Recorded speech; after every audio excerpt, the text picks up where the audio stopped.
Guys, nakakuha sila ng 4 na tilapia man siguro ni dito sa Amerika. Tilapia. Pinangawilan nila to in fairness Thank you, babe. Gusto kasi ni nanay, ano daw, gusto niya pinirito.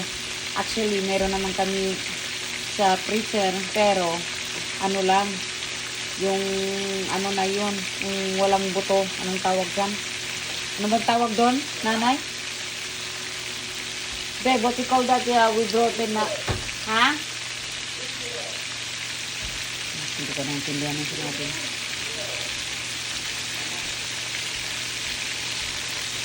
Ito kasi, yun ang gusto ni Nana, yung presko ba na ano pa, tumatalon-talon pa to kanina.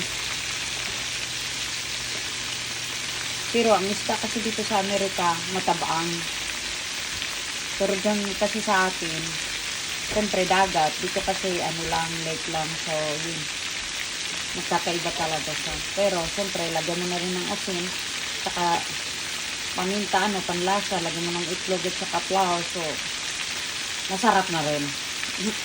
Diba? Nakakain ng kami ng isda. Tapos, si nanay, binigyan siya ng flowers. 2, at saka Ferrero. See, I love this. Hi guys, thank you.